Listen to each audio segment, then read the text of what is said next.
உயரமாக இருக்கும் எந்த கபரையும் தரைமட்டமாக்காமல் விட்டு வராது, எல்லாத்தையும் சமமா உடைச்சு எரிந்து விட்டுவார். யாருடைய கபராக இருந்தாலும் சரி, எவ்வளவு பெரிய நல்லவர்களுடைய கபராக இருந்தாலும் சரி, எல்லாம் சமமாக ஆக்கணும். இது நபி ஸல்லல்லாஹு அலைஹி வஸல்லம் தன்னுடைய மருமகன் அலி ரலியல்லாஹு அன்ஹு அவர்களுக்கு சொன்னார்கள். அலி ரலியல்லாஹு அன்ஹு அவர்கள் தன்னுடைய ஆட்சி காலத்தில் அபுல் ஹய்யாஜ் என்பவரிடத்தில் சொல்லி, அல்லாஹ்வின் தூதர் அவர்கள் எனக்கு எந்த பணியை கொடுத்தாரோ அதே பணியை உனக்கு கொடுக்கிறேன், எல்லாத்தையும் சமமா உடைச்சு எரிந்து விட்டுவார். இதான் ரசூல் ஸல்லல்லாஹு அலைஹி வஸல்லம் சொன்னது. ஷிர்க் யாரிடத்திலையும் வரக்கூடாது, எந்த ஊரிலையும் இருக்கக்கூடாது என்பதை உடைத்தெறிய சொன்னார்கள். ஆனால் நாம் என்ன செய்கிறோம், ஒவ்வொரு ஊரிலையும் ஒரு குட்டி குட்டி தர்காக்களை வைத்திருக்கிறோம். ஃபேமஸாக ஒரு பெரிய தர்காக்கள் நாகூர்ல ஒன்று வச்சிருப்போம், ஏர்வாடில் ஒன்று வச்சிருப்போம், டெல்லியில அஜ்மீர்ல ஒன்று வச்சிருப்போம். இப்படி தர்காக்களை நிறைய உருவாக்கி கொண்டிருக்கிறோம். ஆனால் நபி ஸல்லல்லாஹு அலைஹி வஸல்லம் அவர்கள் இந்த மாதிரி தர்காக்கள் இந்த உலகத்தில் இருக்கக்கூடாது. எதா இருந்தாலும் படைத்த இறைவனிடத்தில் போய் நீ கையேந்து, எந்த கஷ்டங்கள் வந்தாலும் படைத்த இறைவனிடத்தில் போய் நீ கேள். இதைத்தான் நபி ஸல்லல்லாஹு அலைஹி வஸல்லம் அவர்கள் நமக்கு சொல்லி தந்தாங்க. அஸ்ஸலாமு அலைக்கும் வரஹ்மத்துல்லாஹி வபரகாத்துஹு. எல்லாம் வல்ல அல்லாஹுவின் நல்லடியார்களே, எல்லாம் வல்ல அல்லாஹுவின் பேரருளால் அவனால் அங்கீகரிக்கப்பட்ட இஸ்லாமிய மார்க்கத்தை பின்பற்றி நடக்கும் நல்வாய்ப்பினை வல்ல ரஹ்மான் நாம் அனைவர்களுக்கும் தந்தர்கள் இருக்கிறார். இறைவனால் அங்கீகரிக்கப்பட்ட இந்த இஸ்லாமிய மார்க்கத்தின் மிக முக்கியமான அடிப்படைகளில் ஒன்று, இவ்வுலகத்திற்கு பிறகு இன்னொரு ஒரு வாழ்க்கை உண்டு. அந்த வாழ்க்கையில் அல்லாஹு தஆலா மனிதர்களை விசாரித்து அதில் நல்லவர்களாக இருப்பவர்களை சொர்க்கத்திலும் தீயவர்களை நரகத்திலும் போடுவான். இந்த அடிப்படையான நம்பிக்கை இஸ்லாமிய நம்பிக்கைகளில் மிக முக்கியமானது, முதன்மையானது. அந்த மறுமை நாளையில் அல்லாஹ்வுடைய இடத்தில் சென்று அல்லாஹ்வுடைய விசாரணையில் நாம் நல்லவர்களாக சிறந்தவர்களாக ஜன்னத்திற்கு செல்லக்கூடியவர்களாக நாம் இருக்க வேண்டுமானால் நாம் இந்த உலகத்தில் எப்படி நடக்க வேண்டும் என்பதை திருக்குர்ஆனில் பல இடங்களில் அல்லாஹ் தஆலா நமக்கு பல அறிவுரைகளை சொல்லி இருக்கிறார். அதில் ஒரு இடத்தில் சொல்கிறார், வமன் கான யர்ஜு லிகா ரப்பிஹி ஃபல்யஅமல் அமலன் சாலிஹன் வலா யுஷ்ரிக் பி இபாதத்தி ரப்பிஹி அஹதா. யார் தன்னுடைய இறைவனை சந்திப்பதை ஆதரவு வைக்கிறாரோ, நம்பிக்கை வைக்கிறாரோ, அவர் நல்லறங்கள் செய்யட்டும், அவனுடைய இபாதத்துகளில் யாரையும் இணையாக்காமல் இருக்கட்டும் என்று அல்லாஹ் தஆலா குறிப்பிடுகிறார். அல்லாஹ்வை நம்பக்கூடியவர்கள் மறுமையில் இறைவனை சந்திக்க வேண்டும், சந்திக்க போகிறோம் என்ற நம்பிக்கை உள்ளவர்களுக்கு அல்லாஹ் சொல்லக்கூடிய முதலாவது ஒன்று, நல்லறங்களை நீங்கள் செய்யுங்கள், படைத்த இறைவனுக்கு இபாதத்துகளை செய்யுங்கள், அந்த இபாதத்துகளில் வேறு யாரையும் இணையாக்கி விடாதீர்கள். அப்படி இணையாக்காமல் இருப்பீர்கள் என்று சொன்னால் மறுமையில் அல்லாஹ்விடத்தில் மிகப்பெரிய ஒரு கூலியை நீங்கள் பெற்றுக்கொள்ளலாம். அந்த இபாதத்துகளிலே ஷிர்க் வந்துவிட்டது என்றால், இணை வைப்பு வந்துவிட்டது என்றால் நிச்சயமாக நீங்கள் சொர்க்கத்திற்கு செல்லவே முடியாது. இன்று மக்களிடத்தில் பெரும்பான்மையினர்கள், அல்லாஹ் மீது நம்பிக்கை வைத்தவர்கள் பலர்கள் நல்லறங்கள் செய்கிறார்கள். ஆனால் அந்த நல்லறங்கள், இறைவனுக்கு செய்ய வேண்டிய அமல்கள், அதிலே மற்றவர்களையும் கூட்டாக்கி விடுகிறார்கள். இறைவனுக்கு இருக்கக்கூடிய அந்த சக்தியில், இறைவனிடத்தில் இருக்கக்கூடிய அந்த தனியான ஆற்றலில் மற்றவர்களையும் கூட்டாளியாக்கி விடுகிறார்கள். அப்படி கூட்டாளியாக நீங்கள் ஆக்கிவிடுவீர்கள் என்று சொன்னால் நிச்சயமாக மறுமை நாளையில் நீங்கள் ஒருபோதும் வெற்றியடைய முடியாது. அதான் அல்லாஹ் தஆலா பல இடங்கள் சொல்லலாம், ஃபஅப்துல்லாஹ், அல்லாஹுவை நீங்கள் வணங்குங்கள், வலா துஷ்ரிகு பிஹி ஷைஆ, அவனுக்கு யாரையும் இணையாக ஆக்கி விடாதீர்கள். இறைவனுக்கு இணையாக ஒருவரையும் நீங்கள் ஆக்கிவிடக்கூடாது. படைத்த இறைவனுக்கு மட்டுமே நீங்கள் தூய்மையான இபாதத்துகளை, வணக்க வழிபாடுகளை நீங்கள் செய்ய வேண்டும் என்று அல்லாஹ் குறிப்பிடுகிறார். வல்லதீன ஆமனு வலம் யல்பசு பி ஈமானஹும் பி ظுல்மின் உலாயிக லஹுமுல் அம்ன் வஹும் முஹ்ததூன். அல்லாஹ் சொல்கிறான், யார் இறை நம்பிக்கை கொண்டு அந்த இறை நம்பிக்கையில் அநீதத்தை கலக்காமல் இருக்கிறார்களோ அவர்களுக்கு மறுமையில் அபயம் உண்டு. இவர்களே நேரான வழி பெற்றவர்கள் என்று குறிப்பிடுகிறார். இபாதத் செய்வது மட்டுமல்ல, அந்த இபாதத்தில் அநீதத்தை இணைத்து விடக்கூடாது. நபி ஸல்லல்லாஹு அலைஹி வஸல்லம் அவர்கள் அந்த அநீதம் என்றால் என்ன என்பதை நமக்கு மிக தெளிவாக சொல்கிறார்கள். அதுதான் ஷிர்க், இணை வைத்தல் என்று. இபாதத்துகளிலே இணைந்து விட்டதென்றால் அவருக்கு மறுமையில் அபயம் இல்லை, பாதுகாப்பு இல்லை.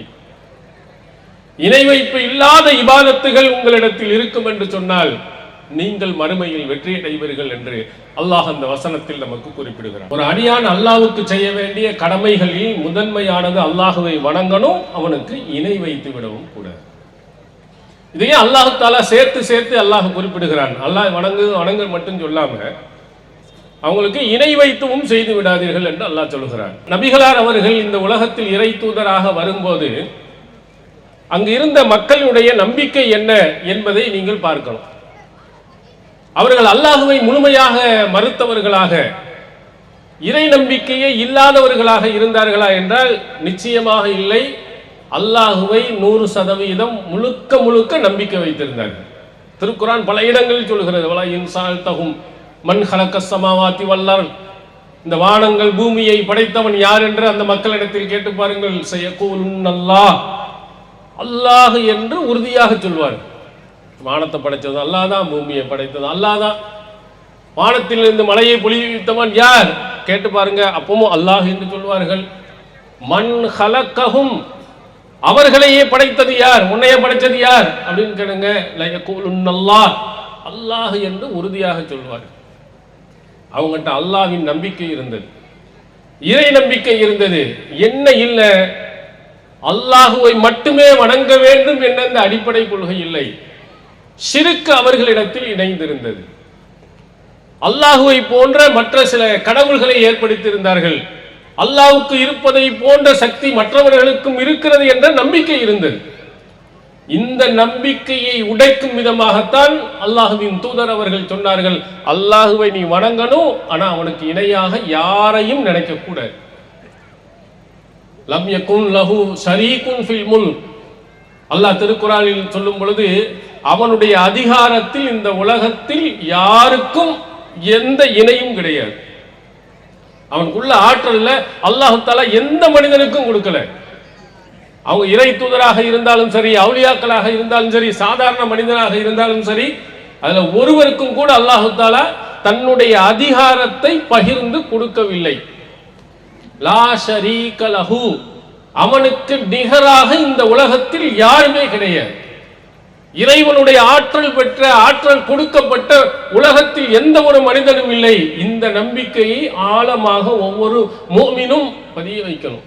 அல்லாஹ்வை வணங்குறது மட்டுமல்ல, ஒவ்வொரு ஐவேளை தொழுகையை மட்டும் நான் தொழுது கொண்டு இருக்கிறேன், சொர்க்கத்துக்கு போய்விடலாம் என்று நீங்கள் நினைத்து விடாதீர்கள். ஃபஜர் தொழுகை கரெக்டாக தொழுது கொண்டு இருக்கிறார், எனவே சொர்க்கத்துக்கு போய்விடாதீர்கள் என்று நினைக்காதீர்கள். அது மட்டுமல்ல, அல்லாஹுக்கு இணையாக ஷிர்க் வைக்காமலும் அவர்கள் இருக்க வேண்டும்.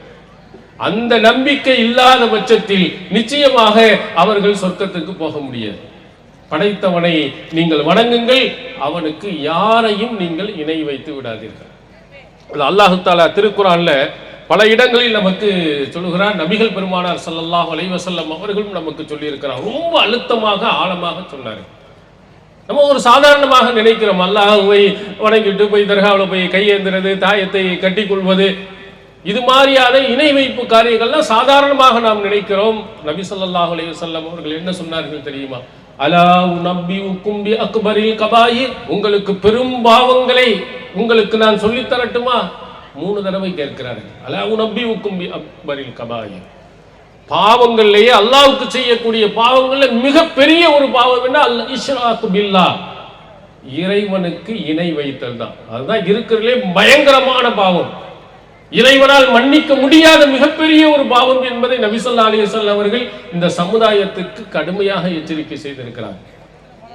நீங்கள் அந்த இணை வைப்பிலே போய் சாதாரணமாக போய் நீங்கள் வீழ்ந்து விடுவீர்கள் என்று சொன்னால் நிச்சயமாக உங்களுடைய அமல்கள் அனைத்துமே வீணானதாக போய்விடும். அதனால் இறை தூதர்களுடைய பல அறிவுரைகள் அல்லாஹ் தஆலா சொல்கிறான் பாருங்க. வலகத் பவஅனா லி இப்ராஹீம மகானல் பைத் அல்லா துஷ்ரிகு பிஹி ஷையா. நபி இப்ராஹிம் அலைஹிஸ்ஸலாம் எவ்வளவு சிறப்பானவர்கள், எவ்வளவு சிறந்தவர்கள். அல்லாஹ்வுடைய கலீல், அல்லாஹ்வுக்கு மிகவும் நெருக்கமான நண்பராக இருந்த இப்ராஹிம் அலைஹிஸ்ஸலாம் அவர்களை பற்றி அல்லாஹ் தஆலா சொல்கிறான். அவருக்கு இந்த காபத்துல்லா பக்கத்திலே ஒரு இடத்தை நாம் குடி அமர்த்திய போது நாம் சொன்னோம், நீ எனக்கு இணை வைத்து விடாதே. எவ்வளவு பெரிய கட்டளைகள், மிக முக்கியமான ஒரு கட்டளையாக அல்லாஹ் சொல்கிறான். நபி இப்ராஹிமே, நீ உன்னை அல்லாஹ் நான் தேர்ந்தெடுத்திருக்கக்கூடிய உன்னை நீ சிறந்தவனாக வாழ வேண்டும் என்று சொன்னால் ஷிர்க் என்பது உன்னிடத்தில் வந்துவிடக் கூடாது. இப்ராஹிம் நபிக்கு அல்லாஹ் சொல்கிறான்.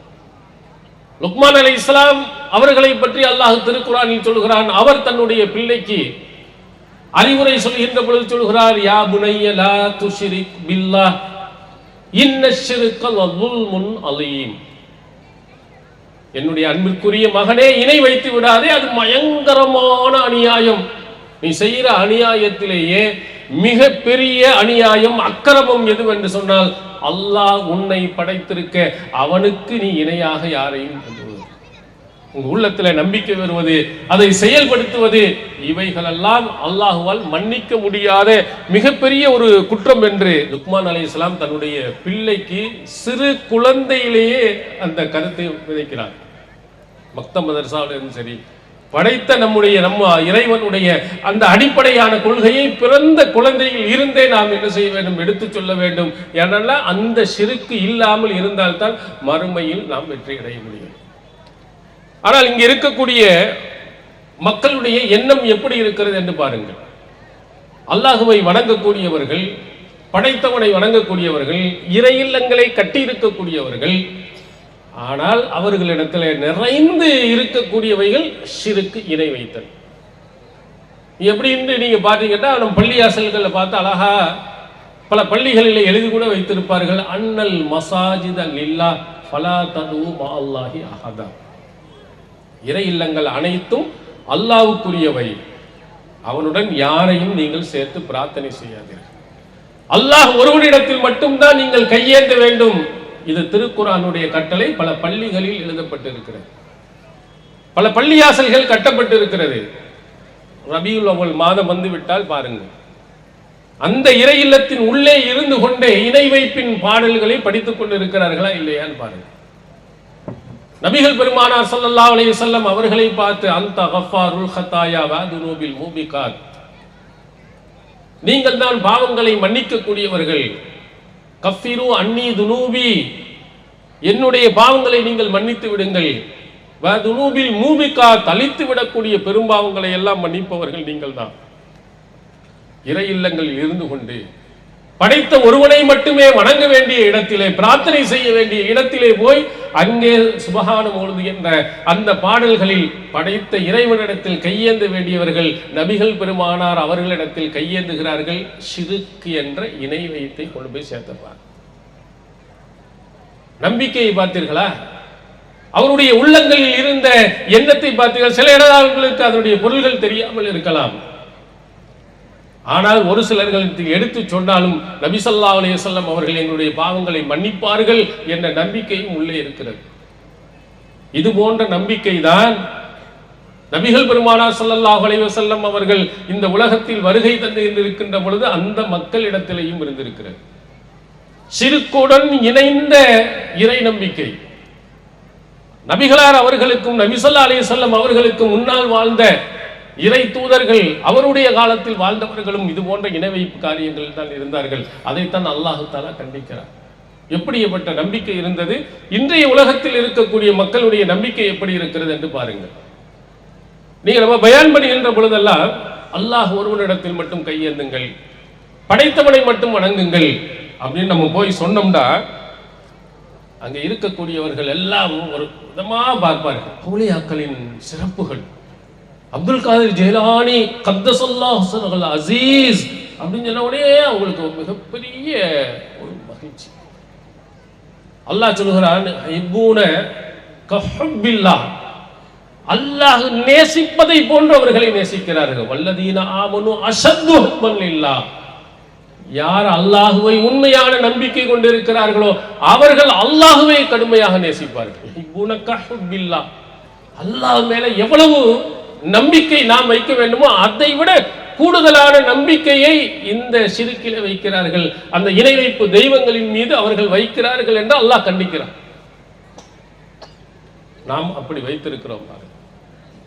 படைத்தவனை பற்றி நாம் பேசுகின்ற போது திருமறை குர்ஆனுடைய முதல் வசனத்திலே நாம் படிக்கின்ற பொழுது பிஸ்மில்லாஹி ரஹ்மானி ரஹீம் என்று படிக்கிறோம், ஓதுகிறோம்.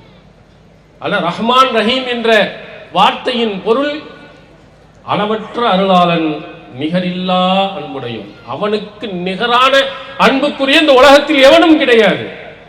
இந்த வசனத்தை, இதனுடைய கருத்தை படித்திருந்த நாம் அல்லாஹுவை நேசிப்பதை போன்று அல்லாஹ் எப்படி அளவற்ற அருளானோ அதை விடவும் அருள் நிறைந்தவர்களாக இங்கு இருக்கக்கூடிய அவுலியாக்கள் நாம் நினைக்கிறோம். நமக்கு என்ன தேவை இருந்தாலும் படைத்தவனிடத்தில் கேட்க வேண்டும், படைத்தவனிடத்தில் கேட்பதில்லை. போய் நேரா போய் அங்க இருக்கக்கூடிய அவுலியாக்களிடத்தில் போய் கேட்டோம்னா அவர் நமக்கு வாங்கி தந்து விடுவார், அல்லது அவரே நேரடியாக நமக்கு கொடுத்து விடுவார். அப்ப என்ன நம்பிக்கை அவர்களிடத்தில் ஆழமாக பதிந்திருக்குமா? அல்லாஹ்ட்ட கேட்டா அல்லாஹ் தரமாட்டான். நம்ம அவுலியாக்களிடத்தில் போய் கேட்டோமே ஆனால் நம்முடைய நோய் போயிரும், நம்முடைய கஷ்டங்கள் போயிரும், நம்முடைய சிரமங்கள் போய்விடும். படைத்த இறைவனை விடவும் அவர் மிகப்பெரிய அருளாளர், அன்புடையோர் என்று நினைத்து கொண்டுதானே அங்கே போகிறார்கள். ஏன் படைத்தவன் இறந்து விட்டானா? படைத்தவனிடத்தில் இருக்கக்கூடிய ஹசானாக்கெல்லாம் குறைந்து போய் விட்டதா? அல்லது தரமாட்டேன் என்று அல்லாஹ் சொல்லிவிட்டானா? ஃபைதா சஅலக இபாதி அன்னி ஃபஇன்னி கரீப் உஜீபு தஅதாஇ இதா தஆனி. என்னுடைய அடியார்கள் என்னை பற்றி கேட்டால் அவருக்கு சொல்லுங்க, நான் ரொம்ப பக்கத்தில் இருக்கிறேன். அவர்கள் கேட்டார்களே ஆனால் கொடுக்க நான் தயாராக இருக்கிறேன், அவருடைய பிரார்த்தனைக்கு நான் பதிலளிக்கிறேன் என்று அல்லாஹ் திருக்குர்ஆன்ல நமக்கு சொல்கிறார். வயா இபாதி அல்லதீன அஸ்ரஃபு லா தக்னது மின் ரஹ்மத்தில்லாஹ். தனக்குத்தானே அநியாயம் செய்து கொண்டிருந்த, அக்கிரமம் செய்து கொண்ட என்னுடைய அடியார்களே, அல்லாஹ்வினுடைய ரஹ்மத்தில் நம்பிக்கை இழந்து விடாதீர்கள். இவ்வளவு வசனங்கள்லாம், இந்த வசனங்களை எல்லாம் நாம் விட்டுவிட்டு அல்லாஹ்வுடைய அந்த அருளின் மீது அந்த நம்பிக்கை வைக்காமல் எங்கே ஓடுகிறோம்? இறந்தவர்களிடத்தில் போய் கையேந்தி அவர்களிடத்தில் கேட்டோம் என்று சொன்னால் அல்லாஹ் தந்து விடுவார். அதற்கு நிறைய மார்க்கத்துக்கு சம்பந்தம் இல்லாத, அறிவுக்கு பொருந்தாத நிறைய உதாரணங்களை சொல்லி மக்களை திசை திருப்பக்கூடிய ஆலிம்களையும் பார்க்கிறோம். ஏன் நாங்கள் அல்லாஹ்விடத்தில் நேரடியாக கேட்கக்கூடாது என்று தெரியுமா? ஒரு தோசையை நீங்க சுட வேண்டும் என்று சொன்னால் நேரடியாக நெருப்புல போய் ஊற்ற முடியாது. அதுக்கு இடையில ஒரு தோசை கல் வேணும். அந்த கல்லை நீங்க மாவை ஊற்றினா தான் தோசை உங்களுக்கு கிடைக்கும். அது மாதிரி நீங்கள் அல்லாஹ்ட்ட நேரடியாக, அவன் அல்லாஹ் மிகப்பெரிய பவர்ஃபுல்லானவன், அது இடையில அவுலியாக்கள் என்ற அந்த கல் இருந்தால் தான் உங்களுக்கு உண்மையிலே தோசை கிடைக்கும். அதனால்தான் நாங்கள் அவுலியாக்களின் மூலமாக அல்லாஹ்வை கேட்கிறோம் அப்படிங்கிறோம். கொஞ்சம் சிந்தித்து பார்க்கணும். அவன் தோசைக்கல்லை நம்ம எடுத்துட்டு அந்த மாவு கொண்டு போய் நெருப்புல போய் ஊற்றினோம்னா நெருப்பு அணைஞ்சு போயிருமே. எல்லாம் போய் நீங்க நேரடியாக கேட்டால் எல்லாம் இல்லாமல் போயிடுவானா? ஏதாவது கொஞ்சமாவது பொருத்தமாக இருக்கிறதா என்று பாருங்கள். இது மாதிரியான உருப்படாத சில உதாரணங்களை சொல்லி மக்களை என்ன செய்கிறார்கள்? அல்லாஹ்விடத்தில் நேரடியாக நீங்கள் கேட்டு விடாதீர்கள், நீங்க அங்க போங்க, அவங்க என்ன வேண்டுமானாலும் எவ்வளவு பிரச்சனைகளாக இருந்தாலும் உங்களுக்கு வாங்கி தந்துடுவாங்க. அல்லாஹ்ட்ட கொஞ்சம் கேட்டு பார்த்துட்டு இல்லைன்னா உடனே எங்க போயிடுறாங்க? அல்லாஹ்கிட்ட வந்து பரிந்துரை செய்வதற்காக வேண்டி என்று அவுலியாக்களுக்கு பின்னால் ஓடி போய் விடுகிறார். நபிகளார் என்றாவது அப்படி நமக்கு சொல்லி தந்திருக்கிறார்களா? திருக்குர்ஆனுடைய வசனங்கள் எங்காவது அப்படி இருக்கிறதா? அல்லாஹும்ம, அந்த வாசகம் இறைவா, ரப்பனா, எங்களை படைத்தவனே. நபிகளார் நமக்கு சொல்லி தந்த அனைத்து பிரார்த்தனைகளையும் பார்த்தால் அல்லாஹுவை விழித்து அல்லாஹ்விடத்தில் கேட்கும் விதமாக தான் சொல்லி தந்திருக்கார். வேற மனிதர்களிடத்தில் போகிற மாதிரி இல்லை. ஆனால் இங்கு இருக்கக்கூடிய மக்கள் எல்லாம் அல்லாஹுவை நேசிப்பதை போன்று அல்லாஹ் எப்படி தருவானா அதை விடவும் அதிகமாக தருவார் என்ற நம்பிக்கை என்ற ஷிர்கின் பக்கம் போகிறார். இன்னொரு இடத்தில் அல்லாஹ் தஆலா சொல்வதை நீங்கள் பாருங்கள். வைதா துக்கிரல்லாஹு வஹதஹு இஸ்மாஸத் குலூபில் லதீன லா யுமினூன பில் ஆகிரா. அல்லாஹுவை மட்டும் அவர்களிடத்தில் சொல்லப்பட்டால் அவருடைய உள்ளங்கள் சுருங்கி போய் விடுகிறது. எனக்குத்தால் அல்லாஹ் அல்லாஹ் அல்லாஹ், அவுலியாக்களை பற்றி எதுவும் பேசுறது இல்லையே. வைதா துக்கிரல்லதீன மின் தூனிஹி இதா ஹும் யஸ்தப்சிரூன். அல்லாஹ் அல்லாதவர்களை பற்றி அவர்கள் குறிப்பிடப்பட்டால் ரொம்ப மகிழ்ச்சி அடைகிறார். அவுலியாக்கள், நாதாக்கள், சுஹதாக்கள், இப்படி அவுலியாக்களை பற்றி பேசும் பொழுதெல்லாம் மகிழ்ச்சி, சந்தோஷம் ஒரு கூட்டத்தினருக்கு வருகிறது. படைத்தவனை மட்டும் கேள், அவனிடத்தில் மட்டும் பிரார்த்தனை செய், அவனை மட்டுமே வணங்கு, அப்படி அல்லாஹ்வை மட்டும் சொன்னா அவங்களுடைய உள்ளங்கள் எல்லாம் சுருங்கி போய் விடுகிறது. பாருங்க, தர்கா வழிபாடு உள்ளவர்கள், ஷிர்கிலே ஊறி திளைத்தவர்கள், இவர்களுடைய உள்ளங்கள் எல்லாம் இந்த மாதிரி பயான் பண்ணும் போது அவங்களுடைய முகம் எப்படி மாறுகிறது பாருங்க. ஏதான் அல்லாஹ் சொல்லுகிறார், அல்லாஹ்வை மட்டும் அவர்களிடத்தில் சொல்லப்பட்டால் சுருங்கிரும். உண்மையான மூமின்கள் சந்தோஷப்படுவார். ஷிர்கிலே ஊறி போனவன் அல்லாஹ்வையும் சொல்லணும், அவுலியாக்களையும் சேர்த்து சொல்லணும். இன்னொரு இடத்தில் அல்லாஹ் சொல்கிறான் பாருங்க, இதா துஅல்லாஹு வஹதஹு கஃபர்தும் வ யுஷ்ரக் பிஹி துமினூன். அல்லாஹ்வை மட்டும் பேசப்பட்டால் நீங்கள் மறுக்கிறீர்கள், அதோடு அல்லாஹ்வோட இணை வைத்து பேசப்பட்டால் நம்பிக்கை கொள்கிறீர்கள். இதெல்லாம் யாரு? அன்றைய காலத்தில் இருந்த முஷ்ரிக்கீன்களை பற்றி அல்லாஹ் பேசும் வார்த்தைகள். அல்லாஹ்வை மட்டும் சொல்லும் போது நம்பிக்கை கொள்ள மறுக்கிறான். அவர்களோட அவுலியாக்கள், அந்த கதைகள், இந்த கதைகள் எல்லாம் அள்ளி வாரி இறைப்போம் என்று சொன்னால் அப்போது இறை நம்பிக்கை கொள்கிறான். இதையெல்லாம் அல்லாஹ் தஆலா கண்டிக்கும் வசனங்கள். படைத்த இறைவனை மட்டுமே நீ சிந்திக்க வேண்டியவன், படைத்த இறைவனிடத்தில் மட்டுமே கையேந்த வேண்டியவன்.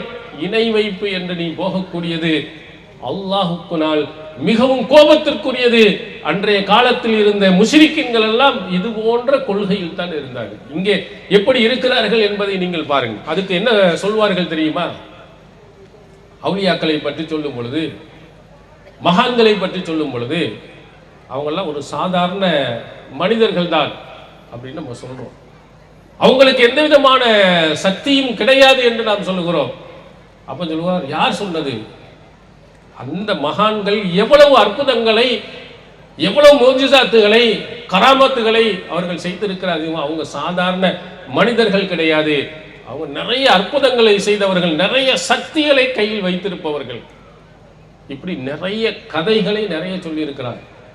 அதில் நம்ம ஊரில் இருக்கக்கூடிய நாகூர் ஷாகுல் ஹமீத் ஆண்டவர், அவரை பற்றி நிறைய கதைகள், ஆதாரம் இல்லாத கதைகள் இணையதளத்தில் நிறைய உலா வருகிறது. ஷாகுல் ஹமீது நாயகம் எப்படிப்பட்டவர் என்று தெரியுமா? உள்ளத்தில் பதிய வைக்கிறான். மிகப்பெரிய அற்புதங்களை செய்பவர். அவர் உலகத்துக்கு வர்றதுக்கு முன்னாடியே செய்தவர். அவர் சொல்லுகிறார், வயிற்றின் உள்ளே இருக்கின்ற பொழுது அவருடைய தந்தைக்கு உடல்நிலை சரியில்லாமல் போய்விட்டதார். உடனே உள்ளே இருந்தே அல்லாஹ்விடத்தில் துஆ செய்து அவங்க பாப்பாக்கு அந்த நோய் நிவாரணத்தை அவர் பெற்று தந்தார்.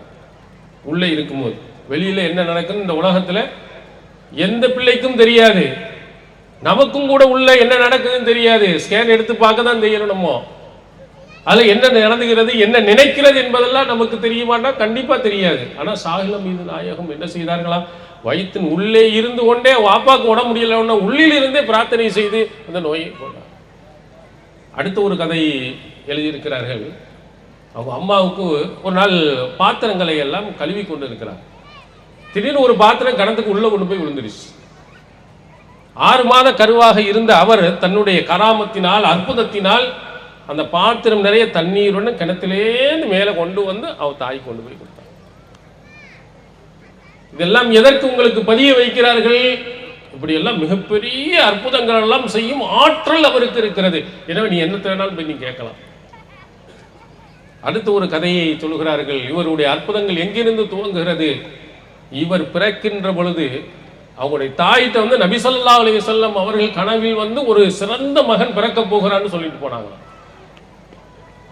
அடுத்து அது பத்தாது என்று ஹிலர் அலைஹிஸ்ஸலாம் அவர்களும் வருகிறார்கள். அவர்களும் வந்து சொல்லுகிறார்கள், அவங்களுடைய தாயிட்ட ஒரு சிறந்த மகன் பிறக்க போறான். சரி, அவரும் பத்தாது அப்படிங்கிறதுக்கு இல்யாஸ் அலைஹிஸ்ஸலாம் அவர்கள் வருகிறார்களாம். பிறந்ததற்கு பிறகு பிள்ளையை தூக்கி அவருக்கு அப்துல் காதிர் பெயரை வைத்து பக்கத்தில் வச்சுட்டு மறந்து போய்விட்டார். ரசூலுல்லாஹ் வருகிறார்கள், ஹிலர் அலைஹிஸ்ஸலாம் வருகிறார்கள், இல்யாஸ் அலைஹிஸ்ஸலாம் வருகிறார்கள். அப்படின்னா எவ்வளவு பெரிய ஆளா இருப்பாங்க. நிறைய கதைகள். அப்துல் காதிர் ஜீலானி ரஹ்மத்துல்லாஹி அலைஹி அவர்கள் பள்ளிக்கூடத்துக்கு படிக்க போனார்களாம். மாணவர்கள் வந்து அங்கிருந்த பையனே கொஞ்சம் நவண்டு உட்காருப்பா, முக்கியமான ஆள் வந்து இருக்காரு, இடம் கொடு. மாணவர்கள் போய் சொன்னாங்க, அவங்களுக்கு வேலை இல்லை பாருங்க. இப்படிப்பட்ட இது போன்ற கதைகளை சொல்லி அவர்கள் எவ்வளவு உயர்ந்தவர்கள் தெரியுமா? நபிகளாருடன் ஹிதர் அலைஹிஸ்ஸலாம், இல்யாஸ் அலைஹிஸ்ஸலாம் இவர்களுடைய எல்லாரும் தொடர்பு இருக்கக்கூடியவர்கள். அடுத்து ஒரு பெரிய கதையை சொல்வார். அவர்கிட்ட இருக்கக்கூடிய மிகப்பெரிய ஒரு அற்புதம், இவ்வளவு பெரிய இடம் நாகூருக்கு கிடைச்சதுக்கு பின்னணி என்ன தெரியுமா? சோழ மன்னர் அவருக்கு பெரிய நோய் இருந்து அந்த நோயிலிருந்து மீளாமலே இருந்தார். உடனே சாகிலமிட்ட போய் கேட்ட உடனே அவர் உடனே தன்னுடைய நாணக்கண்ணா பார்க்குறாரு. என்ன செய்யப்பட்டிருக்கு? இவருக்கு சூனியம் செய்யப்பட்டிருக்கு. ஒரு புறாவில் ஊசி எடுத்து குத்தி குத்தி குத்தி அவங்களுக்கு மிகப்பெரிய ஒரு சூனியத்தை செய்து வைத்திருக்கிறார் அப்படின்னு சொல்லி உடனே அந்த புறாவை எடுத்துட்டு வர சொல்லி அதில் இருக்கக்கூடிய ஊசியெல்லாம் ஒவ்வொன்றாக உருவி எடுத்து அந்த சூனியத்தை எடுத்து விட்டார்கள். அவர் நல்லா ஆயிட்டாரு. அவர் தான் அவ்வளோ பெரிய ஏக்கர் நிலத்தையும் எழுதி கொடுத்தார் அப்படின்னு. சூனியம் அடுத்தவர்களை மிகப்பெரிய ஒரு பாதிப்பை ஏற்படுத்தும், அதையெல்லாம் நீக்கக்கூடிய ஆற்றல் சாகுலமினானவர்கள். சூனியம் எல்லாம் செய்ய முடியுமா? அது பித்தலாட்டக்காரர்கள் பொம்மையில வைத்துக் கொண்டு தலையில திருவிடம்னா நம்ம தலை செத்து போயிடும், உள்ள கையை பிடிச்சி ஆட்டினோம்னா ரெண்டு படங்களில் கதைகளில் சொல்லி வைப்பார்கள். யாருக்காக செய்ய முடியும்டா? இப்படிப்பட்ட சூனியத்தை செய்ய முடியும் என்றால் உலகத்தில் எவனும் பெரிய எவனும் உலகத்தில் வாழவே முடியாது. இங்கே இருக்கக்கூடிய எத்தனை எதிர்கட்சியில் இருக்கிறார், ஆளுங்கட்சியும் இருக்கிறார்கள். ரெண்டு பேருக்கு மத்தியில் எத்தனையோ சண்டைகள் வருது. சனியை தொலைஞ்சா நல்லா இருக்குமே அப்படின்னு எத்தனை பேர் நினைக்கிறான். ஏன் மோடிக்கு செய்ய வேண்டியதானே? இஸ்லாத்துக்கு எதிரான எத்தனையோ காரியங்களை செய்யறான். அமித்ஷா இருக்காரு, எல்லாருமே இதுல சூனியத்துல மிகப்பெரிய டிகிரி எல்லாம் பெற்ற கேரளாவில் இருக்கக்கூடிய தங்கள்லாம் இருக்கான, ஒன்று தலையை அப்படி அப்படின்னு தருவ வேண்டியதானே, கை எப்படி பிடிச்சி இழுக்க வேண்டியதானே, செய்ய முடிஞ்சா? எத்தனை ஆளுங்கட்சிகள் இருக்கக்கூடிய ராகுல் காந்தியா இருக்கட்டும், ராகுல் காந்தியா இருக்கக்கூடிய அந்த கட்சிக்காரன் ஏதாவது ஒன்று செய்ய வேண்டியதானே? ஒரு கட்சியில் இருக்கக்கூடிய இன்னொரு கட்சியில் பிடிக்காதவனுடைய தலையை திருவ வேண்டியதானே? அவனுக்கு ஏதாவது சூனியம் செய்ய வேண்டியதானே? ஒன்றும் யாரும் செஞ்சது கிடையாது, செய்ய முடியாது. அந்த மாதிரி ஆற்றலை அல்லாஹ்தால யாருக்கும் கொடுக்கவில்லை. அப்படி இதெல்லாம் இணை வைப்பு சிறுக்கு. இறைவனுக்கு இருக்கும் ஆற்றலை எந்த ஒரு மனிதனுக்கும் கொடுப்பதும் இணை வைப்பு. இதையெல்லாம் மிகப்பெரிய ஆற்றலை பெற்றவர்கள் என்று என்ன செய்கிறார்கள்? இந்த மாதிரி அவுலியாக்களை பற்றி உங்களுக்கு நிறைய கதைகளை சொல்லி சொல்லி அவங்கள்ட்ட போய் கையேந்துங்க, அவங்கள்ட்ட போய் கேளுங்க, அவங்கள்ட்ட போய் கேட்டீர்கள் என்று சொன்னால் எல்லா அற்புதத்தையும் செய்து விடுவார்கள். அல்லாஹ் என்ன சொல்கிறான்? இன்னமல் ஆயாத்து இந்தல்லாஹ், அற்புதங்கள் எல்லாம் அல்லாஹ்விடத்தில் தான் இருக்கு. இங்க இருக்கக்கூடிய எந்த மனிதனுக்கு அல்லாஹ் கொடுக்கல. எப்ப வேணாலும் செய்யக்கூடிய ஆற்றலையும் கொடுக்கவில்லை. படைத்த இறைவன் அவன் சொன்னால் அந்த அற்புதங்கள் நடக்கும். நீங்கள் திருக்குரானை நீங்கள் எடுத்து பாருங்கள். மூசா அலைஹிஸ்ஸலாம் அவர்களுடைய கைத்தடி ஒரு அற்புதம். அந்த கைத்தடியை கீழே போட்டவுடன் அது பாம்பாக மாறியது. இந்த பாம்பாக மாற்றும் ஆற்றல் நபி மூசா அலைஹிஸ்ஸலாம் அவர்களுக்கு இருக்கிறதா? குரானை நீங்கள் எடுத்து பாருங்கள். அல்லாஹ் சொல்லுகிறார், மா தில்க பி யமீனிக யா மூசா, மூசாவை உனது வலதுகரத்தில் இருக்கக்கூடிய அது என்ன? ஹி அசாயா தவக்கவு அலைஹா, இந்த இது என்னுடைய கைத்தடி, அதை நான் ஊன்றி செல்வேன், இலைதலைகளை ஆடுகளுக்கு பறித்து போடுவேன். இதுதான் இந்த கைத்தடி. அப்ப அல்லாஹ் சொல்கிறான், இந்த கைத்தடியை கீழே போடு என்று சொன்ன உடனே அது உடனே பாம்பாக மாறியது. மூசா அலைஹிஸ்ஸலாம் பயந்து போய் விடுகிறார். லா தக, பயப்படாத, திரும்பவும் கைத்தடியா மாற்றிடுவேன். இந்த கைத்தடிக்கு இந்த அற்புதத்தை கொடுத்தது யார்? அல்லாஹ் கொடுக்கிறார். நபி மூசா அலைஹிஸ்ஸலாம் அவர்களால் கொடுக்க முடியுமா?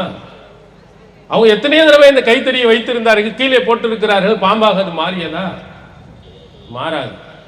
அது எப்போதுமே பாம்பாக மாறாது. அல்லாஹ் சொன்னான்டா அது என்னவா மாறணுமோ அது மாதிரி மாறும். ஒரு கட்டத்தில் கைத்தடியை வைத்து அடி என்று சொன்னார்கள், நீரூட்டு பீரிட்டு வந்தது. குர்ஆன்ல நீங்கள் பார்க்குறீங்க. அங்க என்ன செய்யல? அந்த கைத்தடி பாம்பா மாறல. ஏன்னா அல்லாஹ் சொல்லல. அடுத்த அதே கைத்தடியை கடலில் அடிக்க அல்லாஹ் சொல்லுகிறான். அடிக்கும் போது அது மிகப்பெரிய பிளவாக ஆகி பெரிய வழியாக காட்டியது. அப்ப நீரூட்டாக அது எடுக்கல. அந்த கைத்தடிக்கு ஒன்னுக்கு இது மட்டும்தான் செய்யல. அல்லாஹ் என்ன சொல்லுகிறானோ அதுதான் நடக்குமே தவிர மூசா அலைஹிஸ்ஸலாம் அவர்களினால் கூட அதை கண்டுபிடிக்க முடியாது. அவர்களுக்கு கூட தெரியாது. நபிமார்களுக்கு கிடையாது. அல்லாஹ்விடத்தில் தான் இருக்கிறது. நிறைய நபர்கள் கேட்டார்கள் அல்லாஹ்வின் தூதர் அவர்களிடத்தில், அல்லாஹ்வின் தூதர் அவரை பார்த்து சொல்கிறார்கள், நாங்கள் ஈமான் கொள்ள வேண்டும் என்று சொன்னால் இந்த பாலைவனத்தில் ஒரு நீரூற்றை ஏற்பட செய்யும், ஒரு பேரித்தம்பழம் தோட்டம், திராட்சை தோட்டங்களை ஏற்படுத்து, ஒரு தங்கத்தினால் ஆன ஒரு வீட்டை நீ எனக்கு காட்டு, வானத்திலிருந்து ஒரு புக்கை நீ கொண்டு வா. இப்படி எல்லாம் அற்புதத்தை காட்டுனா நாங்க ஈமான் கொள்கிறோம், இஸ்லாத்தில் ஏற்கிறோம். அல்லாஹ்வின் தூதர் அவர்களிடத்தில் அன்றைய முஷ்ரிக்கீன்கள் கேட்டது, இந்த மாதிரி எல்லாம் அற்புதங்கள் செய்து காட்டு, நான் ஈமான் கொள்றோம் அப்படின்னு. குல் சுபஹான ரப்பி ஹல் குன்து இல்லா பஷரன் ரசூலா. அல்லாஹ் சொல்ல சொல்கிறான், அல்லாஹ் மிக தூய்மையானவன், நான் மனிதனாகவும் தூதராகவும் தானே இருக்கிறேன், எனக்கு எந்த மாதிரி ஆற்றல்லாம் கிடையாது அப்படின்னு சொல்லு. ஜி பாபுன்னு சொல்லிட்டு உடனே இந்த ஒரு தங்க தோட்டம் நபிகளாரால் செய்து காட்ட முடியுமா? செய்து காட்ட முடியாது. அல்லாஹ் சொல்ல சொல்கிறான், நான் மனுஷன், உனக்கு எனக்கு உள்ள வித்தியாசம், நான் தூதர், இறைவனிடத்தில் இருந்து செய்தியை பெற்று வர்றவன். ஆனால் நீங்கள் அந்த செய்தியை பெற்றவர்கள், மற்றபடி நீனும் நானும் ஒரே மனிதனை போன்றவர்கள் தான் அப்படின்னு அல்லாஹு தஆலா சொல்ல சொல்கிறார். எந்த விதமான ஆற்றலும் நபிமார்களுக்கு கிடையாது. நீங்கள் அந்த காலத்திலே இருந்தவர்களிடத்தில் பிரார்த்தனை செய்தார்களே, அவர்கள் எல்லாம் யார்? அல்லாஹு தஆலா கண்டிக்கிறானே அப்படின்லாம் சொல்லும் பொழுது அவர்கள் சொல்வார்கள், அவர்கள் எல்லாம் சிலைகளாக இருந்தால் அதனால் அல்லாஹ் கண்டிக்கிறான், மகான்கள் நல்லவர்களை பற்றி அல்லாஹு தஆலா சொல்லவில்லை என்று சொல்வார்கள். அல்லாஹ் சொல்ற, இன்னல்லதீன ததுஊன மின் துனில்லாஹி இபாதுன் அம்சாலுக்கும். அல்லாஹ் அல்லாத யாரை நீங்கள் அழைக்கிறீர்களோ அவர்கள் இபாதுன் அம்சாலுக்கும், உங்களை போன்ற அடிமைகள் தான், அவங்களும் மனுஷன்தான். அல்லாஹ் சொல்லுகிறான், சிலைகளை மட்டும் பேசல, நல்ல மனிதர்களை இடத்திலேயும் அவர்கள் கையேந்தி கொண்டிருந்தார்கள், அவர்களிடத்திலேயும் பிரார்த்தனை செய்து கொண்டிருந்தார்கள். அதையே அல்லாஹு தஆலா கண்டிக்கிறார். அவங்க யாரும் சிலைகளாக அல்லாஹு தஆலா சொல்லவில்லை, உங்களை போன்ற மனிதராகத்தான் இருந்தார்கள், அவர்களிடத்தில் இவர்கள் போய் கையேந்தி கொண்டு இருந்தார்கள். அல்லாஹ்வின் தூதர் அவர்கள் இந்த உலகத்திலே இது போன்ற நடவடிக்கைகளை கண்டிக்கும் விதமாக பல அறிவுரைகளை நமக்கு சொல்லி சென்றிருக்கிறாங்க. பாருங்க, இதுக்கு முன்னால் வாழ்ந்த நல்லவடியார்களை எல்லாம் என்ன செய்திருக்கிறார்கள் தெரியுமா? இதா மாத்தல் அப்து சாலிஹ் அல் ரஜுலு சாலிஹ், ஒரு நல்ல அடியார் இறந்து விட்டார் என்று சொன்னால் பனவு அலா கபரியும் மஸ்ஜிதா, அவருடைய கபருக்கு முன்னால் ஒரு வணங்கும் இடத்தை தயார் செய்தார்கள். இவங்க யார் தெரியுமா? உலாயிக ஷிராருல் ஹல்கி இந்தல்லாஹ், அல்லாஹ்விடத்திலே மிகவும் மோசமானவர்கள் என்று நபிகளார் சொன்ன செய்தி புகாரியில் பதிவு செய்யப்பட்டிருக்கு. இப்போ நாம் என்ன செய்து கொண்டு இருக்கிறோமோ இதை அன்றைய காலத்தில் செய்தார்கள். நல்ல மனுஷனாக இருக்கக்கூடியவர் யாராவது இருந்தாலும் அவர்களை என்ன செய்கிறார்கள்? இறந்த உடனே கபரை கட்டி வைத்துக் கொண்டு அவர்களை வணங்கும் இடமாக அதை ஆக்கி விடுகிறார்கள். அதனால் நல்ல மனிதர்கள், எத்தனைவர்கள் நல்ல மனிதர் இந்த உலகத்தில் இருக்கத்தான் செய்கிறார்கள். அந்த நல்ல மனிதர்கள் ஏகத்துவ கொள்கையை சொன்னவர்கள் இருக்கிறார்கள். சொல்லப்போனால் அப்துல் காதர் ஜீலானி அவர்களுடைய உண்மையாக எழுதப்பட்டிருந்த அந்த நூல்களை எல்லாம் நீங்கள் பாருங்கள். அத்தௌஹீத் அத்தௌஹீத், ஏகத்துவம் ஓரிரை கொள்கை, அல்லாஹ் ஒருவனை மட்டுமே பற்றி பிடித்துக் கொள் என்றுதான் அவருடைய பிரச்சாரம் எல்லாம் இருந்திருக்கிறது. அல்லாஹ்வின் தூதரின் சொன்ன அடிப்படை நடக்க வேண்டும் என்று சொன்னதுதான் அவருடைய பிரச்சாரமாக இருந்திருக்கிறது. குன்யத்து தாலிபீன் என்ற அவருடைய நூலை நீங்கள் படித்து பாருங்கள், அதெல்லாம் தெளிவா சொல்ற. ஆனால் அவர்களை என்ன செய்து விட்டார்கள்? இன்று கடவுளாக ஆக்கப்பட்டு அவர்களுக்கு பல இடங்களில், அவர் பகதாதில் இருந்தாலும் சரி, இங்கே தமிழகத்தில் என்ன செய்ய ஒளி செய்ய வந்தாரு, வெத்தலை போட்டாரு, அதை போட்டாருன்னு சொல்லிட்டு அங்கேயும் கபஸ்தானை கட்டி வைத்து வணங்குபடமாக ஆக்கிட்டாங்க. நபிகளார் அதைத்தான் சொன்னார்கள், இது போன்ற நல்லவர்கள் இறந்து விட்டார்கள், ஆனால் அவருடைய கபரில் மஸ்ஜிதை கட்டி வணங்கும் இடமாக ஆக்கி விடுகிறார்கள், இவர்கள் உலகத்திலேயே மிகவும் மோசமானவர்கள் என்று அல்லாஹ்வின் தூதர் அவர்கள் நமக்கு எச்சரிக்கை செய்திருக்கிறார்கள். இது பயங்கரமான ஒரு ஷிர்க், அல்லாஹ்விடத்தில் கையேந்திருக்க வேண்டியது. நீ கொஞ்சம் யோசித்து பாருங்கள், சிந்தித்து பாருங்கள். இந்த அவுலியாக்களை விட 1000 மடங்கு மேலானவர்கள் இறை தூதர்கள். இப்ப இருக்கக்கூடிய அவுலியாக்களுக்கு பலர்களுக்கு வரலாறே கிடையாது. குரங்கு மஸ்தான் அவுலியாக்கு வரலாறு உண்டா? பீடி மஸ்தான் அவுலியாக்கள் இவங்கெல்லாம் நல்லவர்கள் என்பதற்கு ஆதாரம் உண்டா? இப்படி எல்லாம் நிறைய அவுலியாக்களுடைய பெயர்கள் நாம் பார்த்தாலே சிரிக்கக்கூடிய பெயர்களை வைக்கப்பட்ட நிறைய அவுலியாக்கள் இருக்கிற ஆதாரம் கிடையாது. ஆனால் அல்லாஹுவால் அங்கீகரிக்கப்பட்ட இறை தூதர்கள் இதுக்கு முன்னால் எவ்வளவு பேர் இருந்தாங்க. நபி ஸல்லல்லாஹு அலைஹி வஸல்லம் அவர்களுக்கு எவ்வளவு கஷ்டங்கள் வந்தது, முஷ்ரிக்கீன்களினால் எவ்வளவு தொல்லைகள் கொடுக்கப்பட்டது, உடல்நலம் எங்கெல்லாம் பாதிக்கப்பட்டு இருக்கிறது, நபி தோழர்களுக்கு எவ்வளவு பாதிக்கப்பட்டிருக்கு. எங்கேயாவது என்றாவது நபி ஸல்லல்லாஹு அலைஹி வஸல்லம் அவர்கள் அந்த கபரில் போய் நின்று இப்ராஹிம் அலைஹிஸ்ஸலாம் அவர்களே, இஸ்மாயில் அலைஹிஸ்ஸலாம் அவர்களே, எங்களுடைய பாவத்தை மன்னிச்சிருங்க, எங்களுடைய கஷ்டத்தை போக்கிருங்கன்னு கேட்டதாக ஏதாவது ஒரு செய்தியை குர்ஆன்ல நீங்கள் படித்திருக்கிறீர்களா? நபி வழியில் படித்திருக்கிறீர்களா? இப்ராஹிம் நபி என்ன சொன்னார்? ஃபைதா மதில்து ஃபஹுவ யஸ்ஃபீன். இதான் குர்ஆன் சொல்லுகிறது. நான் நோயாளியாக ஆகிவிட்டால் அவன்தான் எனக்கு நிவாரணம் அளிப்பான். நிவாரணம் அளிக்கிறவன் அல்லாஹ் அப்படிங்கிறத இப்ராஹிம் நபி சொன்னார். இப்ராஹிம் நபிட்ட போய் நபி ஸல்லல்லாஹு அலைஹி வஸல்லம் அவர்கள் கையேந்தல. நபி ஸல்லல்லாஹு அலைஹி வஸல்லம் அவர்கள் யாரையாவது நோயாளியாக இருந்தால் அல்லது நோயாளி கொண்டு வரப்பட்டால் அவர்கள் போய் சந்தித்தால் அல்ஹபில் பாஸ ரப்பன்னா ஷிஃபி வ அன்த ஷாஃபி லா ஷிஃபா இல்லா ஷிஃபாஉக ஷிஃபாஅன் லா யுகாதிரு ஸகமா. அல்ஹபில் பாஸ ரப்பன்னாஸ், மனிதர்களின் இரட்சகனே, சிரமங்கள் கஷ்டங்களை போக்கக்கூடியவனே, இஷ்ஃபி நீ நிவாரணம் அளி, அந்த ஷாஃபி நீனே நிவாரணம் அளிக்கக்கூடியவ, லா ஷிஃபா இல்லா ஷிஃபாவுக்க உன்னை தவிர வேறு எந்த நிவாரணமும் இல்லை, எந்த நோயையும் விட்டு வைக்காத ஒரு நிவாரணத்தை தா. இப்படிதான் ரசூல் ஸல்லல்லாஹு அலைஹி வஸல்லம் பிரார்த்தனை செஞ்சார். அல்லாஹ்விடத்தில் தான் பிரார்த்தனை செய்தார். உங்களுக்கு உடம்பு முடியல, காய்ச்சல், தலைவலி, ஏதோ முடியாத படைத்தவன் இடத்தில் தான் நீங்கள் கேட்கணும். போய் எங்கே போயினா தர்காவில் போய் அங்கே உட்கார்ந்து கொண்டு உடம்பு முடியலன்னா ஒரு வாரம் 10 நாள் அங்கே போய் படுத்துக்கிறான். ஏன்னா அவர் நோயை நிவாரணத்தை நமக்கு தருவார் என்று நம்புகிறார்கள். நபி ஸல்லல்லாஹு அலைஹி வஸல்லம் அப்படி காட்டலையே. நபி ஸல்லல்லாஹு அலைஹி வஸல்லம் அவர்கள் இந்த வழிமுறையை நமக்கு சொல்லித்தரலையே, தன்னுடைய தோழருக்கு சொல்லித்தரலையே, அவர்களும் செய்யவில்லையே. ஆனால் நாம் என்ன செய்கிறோம்? கபரை கட்டி வைத்துக் கொண்டு அங்க போய் கையேந்தி கொண்டு இருக்கிறோம்.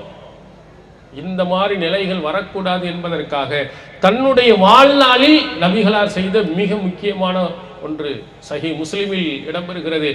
அவருடைய மருமகன் அலி ரலியல்லாஹு அன்ஹு அவர்களை அழைத்து சொல்கிறார்கள், வலா கபரன் முஸ்ரிஃபன் இல்லா சவைத்தஹு, உயரமாக இருக்கும் எந்த கபரையும் தரைமட்டமாக்காமல் விட்டு வராது, எல்லாத்தையும் சமமா உடைச்சு எரிந்து விட்டு வா.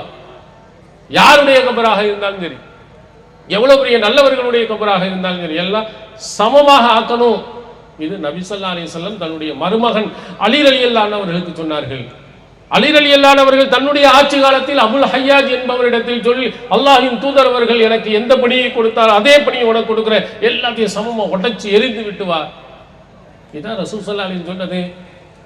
ஷிர்க் யாரிடத்திலையும் வரக்கூடாது, எந்த ஊரிலையும் இருக்கக்கூடாது என்பதை உடைத்தெறிய சொன்னார்கள். ஆனால் நாம் என்ன செய்கிறோம்? ஒவ்வொரு ஊரிலையும் ஒரு குட்டி குட்டி தர்காக்களை வைத்திருக்கிறோம். ஃபேமஸாக ஒரு பெரிய தர்காக்கள் நாகூரில் ஒன்று வச்சுருப்போம், ஏர்வாடில் ஒன்று வச்சுருப்போம், டெல்லியில் அஜ்மீரில் ஒன்று வச்சுருப்போம். இப்படி தர்காக்களை நிறைய உருவாக்கி கொண்டு இருக்கிறோம். ஆனால் நபி ஸல்லல்லாஹு அலைஹி வஸல்லம் அவர்கள் இந்த மாதிரி தர்காக்கள் இந்த உலகத்தில் இருக்கக்கூடாது. எதா இருந்தாலும் படைத்த இறைவனிடத்தில் போய் நீ கையேந்து, எந்த கஷ்டங்கள் வந்தாலும் படைத்த இறைவனிடத்தில் போய் நீ கேள். இதைத்தான் நபி ஸல்லல்லாஹு அலைஹி வஸல்லம் அவர்கள் நமக்கு சொல்லி தந்தாங்க. ஆனால் கபருல அங்க போய் கேட்கிறது, ஏதா குழந்தை இல்லையா உடனே ஓடு. நீ நாரதராக்கு போனீங்கன்னா உடனே அவர் குழந்தை பாக்கியத்தை தருவார். அவருக்கே பிள்ளை இல்லை என்பது வரலாறு. அவருக்கே பிள்ளை இல்லை, வரலாற்றில் நீங்கள் எடுத்து பார்த்தீங்கன்னா அவருக்கு பிள்ளை இல்லைன்னு தான் எழுதி வைத்திருக்கிறார்கள். ஆனால் அவர்கிட்ட போய் நீ கேட்டி என்று சொன்னால் அவர் குழந்தையை கொடுப்பார். அல்லாஹ் என்ன சொல்லுகிறார்? யஹப்பு லிமன் யஷாஉ இனாஸன் வ யஹப்பு லிமன் யஷாஉ ذுகூர் அவ் யுஸவ்விஜுஹும் ذுக்ரானும் வ இனாஸா வ யஜஅலு மன் யஷாஉ அகீமா. தான் நாடியவர்களுக்கு ஆண் குழந்தையை கொடுக்கிறான், தான் நாடியவர்களுக்கு பெண் குழந்தையை கொடுக்கிறான், தான் நாடியவர்களுக்கு ஆண் பெண்ணை சேர்த்து கொடுக்கிறான், தான் நாடியவர்களை மலடியாகவும் ஆக்கி விடுகிறார். இது திருக்குர்ஆன் நமக்கு சொல்கிறது. குழந்தை தரும் பாக்கியம் அல்லாஹ்விடத்தில் இருக்கு, அவன் தான் கொடுக்கிறான். இப்போ யார்கிட்ட போய் நீங்க கேட்கணும்? அந்த அதிகாரம் படைத்தவன் யார்? அல்லாஹ். அந்த அதிகாரத்தை கொண்டு போய் யாரிடத்தில் போய் கொடுக்கிறோம்? அவுலியாக்கள் இடத்துல போய் கொடுக்கிறோம். அங்க போய் தொட்டியை கட்டி வைத்து விடுகிறோம். அங்கு இருக்கக்கூடிய எதையாவது ஒன்றை வாங்கி சாப்பிட்டு விடுகிறோம். இவை எல்லாம் சாப்பிட்டால் நமக்கு குழந்தை வந்து விடும், அங்கே போய் தங்கிவிட்டால் குழந்தை வந்து விடும், அவரிடத்தில் கையேந்தி விட்டால் குழந்தை வந்து விடும். இது ஷிர்க் இல்லையா? இது இறைவனிடத்திற்கு அதிகாரத்தை அப்படியே கொண்டு போய் அங்கே கொடுப்பது இல்லையா? இன்னும் சொல்ல போனால் நம்முடைய வீடுகளில் எல்லாம் பரக்கத்துக்காக நாம் வைத்திருக்கிறோம், அல்லாஹு லா இலாஹ இல்லாஹு வல் ஹய்யுல் கய்யூம். ஆயத்துல் குர்சி. இந்த குர்சியினுடைய பொருள் என்ன? அல் ஹய்யுல் கய்யூம், நித்திய ஜீவன், எப்போதும் உயிருடன் இருப்பவன் அல்லாஹ் ஒருவன் தான். வேற யாருக்கும் அல்லாஹ் கொடுக்கல. நபி ஸல்லல்லாஹு அலைஹி வஸல்லம் அவர்கள் உட்பட இறந்து போனவர்கள் தான். அவை மித்த, நீ இறந்து விட்டால் அவர்கள் மட்டும் உயிருடன் இருப்பார்களா? இன்னக்க மையத்தும் இன்னஹும் மையத்தும், நபியே நீனும் மையத்து தான், அவர்களும் மையத்து தான், எல்லாரும் இறந்து போகக்கூடியவர்கள் தான். குல்லு நஃப்ஸுன் ஸாயிகத்துல் மௌத், எல்லாம் இறந்து போனவர்கள், யாரும் உயிரோடு நிரந்தரமாக இருக்க முடியாது அல்லாஹ்வை தவிர. ஆனால் இன்றும் உயிருடன் இருக்கிறார்கள் என்று நீங்கள் நம்பிக்கொண்டு இருக்கிறீர்கள். அது எப்படியும் மண்ணுக்கு உள்ளே புதைக்கப்பட்டு பல நூற்றாண்டுகள் ஆனதற்கு பிறகும் உள்ளே உயிருடன் இருக்கிறார்கள். கையேந்தினீர்கள், ஆனால் நீங்கள் பிரார்த்தனை செய்தீர்கள் என்றால் அவருடைய காதுல கேட்க நினைக்கும். இது சிறுக்கு இல்லையா? அல்லாஹ் தான் சொன்னான் சமீஉல் அலீம், அனைத்தையும் கேட்கக்கூடியவன். அந்த பண்பு அல்லாஹ் தவிர வேற யாருக்கும் கிடையாது. உங்களுக்கு இந்த மைக்கை நான் ஆஃப் பண்ணிட்டோம்னா கடைசியில் இருக்கக்கூடிய யாருக்கும் காது கேட்காது. மைக் இருந்தால் தான் கேட்கும். அதே நேரத்தில் பூமிக்கு உள்ளுக்குள்ள போய் மண்ணலி மூடி விட்டோம் என்று சொன்னால் என்னால் பேசவும் முடியாது, பேசியவர்களுடைய இதை யாரையும் கேட்க முடியாது. இதுதான் மனிதனுடைய இயல்பு. ஆனால் நாம் என்ன செய்கிறோம்? இறந்து போய் எத்தனையோ வருடங்கள் மண்ணோடு மண்ணாக மக்கி போய்விட்ட ஒருவரிடத்தில் போய் கேட்கிறோம், அவருக்கு கேட்கும். எப்படி கேட்கும்? படைத்த இறைவனா அவர், அல்லாஹ்வுடைய ஆற்றல் பெற்றவரா அவர், அவர்கிட்ட போய் கையேந்தினா கேட்கும் என்று நம்பிக்கை கொள்கிறோம். அதுவும் கூட இப்போ நான் ஒரு ஆள் பேசுவதனால் நீங்கள் எல்லாரும் கேட்க முடியாது. ஒரு 10 மைக்கை வச்சு 10 பேர் பேசினான்னா உங்களுக்கு பிரித்து அறிய முடியுமா? யார் யார் என்ன சொல்லுகிறார் என்பதை விளங்க முடியுமா? முடியாதுன்னு தான் சொல்லுவீங்க. ஆனால் அவருக்கு முடியும். ஒரே நேரத்தில் போய் அங்கே போய் தர்காவில் போய் எத்தனையாயிரக்கணக்கான பேர்கள் கேட்குறாங்க, எல்லாரையும் கரெக்டாக கேட்டு பிரிஞ்சு என்ன செய்தால் பதில் சொல்லுவார். இது யாருக்குள்ள ஆற்றல்? அது சரி, ஒரு ஆள் தமிழில் பேசுகிறார், ஒரு ஆள் மலையாளத்தில் பேசுகிறார், ஒரு தெலுங்கில் பேசுகிறார், ஒரு குஜராத்தில் பேசுகிறாரு. இப்படி ஒரு 10 பேர் 10 மொழியில் பேசினால் உங்களால் விளங்க முடியுமா? ஒவ்வொரு ஆளே பேசினால் முடியுமா? உங்கள் தாய்மொழி எந்த தெரிந்த மொழிகள் 1 2 இருந்தால் அது மட்டும்தான் விளங்கும், மற்றவெல்லாம் உங்களுக்கு விளங்குமா? விளங்காது. ஆனால் இங்கே விளங்கும் என்று நம்புறீங்க. மலையாளத்தில் கேட்டாலும் அந்த அவுளியாவுக்கு தெரியும், தெலுங்கில் கேட்டாலும் தெரியும், ஹிந்தியில் கேட்டாலும் அவருக்கு தெரியும், குஜராத்தில் கேட்டாலும் தெரியும், கன்னடத்தில் கேட்டாலும் சரி, ஆங்கிலத்தில் கேட்டாலும், பிரெஞ்சு மொழியில் கேட்டாலும் சரி, சைனா மொழியில் கேட்டாலும் சரி, ஜப்பான் மொழியில் கேட்டாலும் சரி, எவ்வளவு யார் கேட்டாலும் எல்லா மொழியிலும் டான்னு பிரித்து அல்லாஹா பதில் சொல்லிடுவார். நம்புறீங்களா இல்லையா? இந்த நம்பிக்கை ஷிர்க் இல்லையா?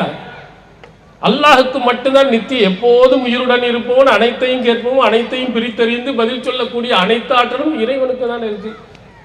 இவருக்கு இருக்கிறது என்று நீங்கள் நம்பினீர்களே, ஆனால் தெளிவான ஷிர்க். இதுல போய் வீழ்ந்தீர்கள் என்று சொன்னால் கண்டிப்பாக உங்களுடைய அமல்கள் அனைத்தும் அழிந்து போயிடும். வலக்கத் ஊஹிய இலைக வ இலல்லதீன மின் கப்லிக் வல இன் அஷ்ரக்த லயஹ்பத்துன் அமலுக வல தகூனன மினல் ஹாசிரீன். அல்லாஹ் சொல்கிறான், உமக்கும் முன்னால் சென்ற அனைவர்களுக்கும் நான் வழி அறிவித்திருக்கிறேன். நீங்கள் இணை வைத்து விட்டால் உங்கள் அமல்கள் அனைத்தும் அழிந்துவிடும். முடிஞ்ச அவ்வளவுதான்.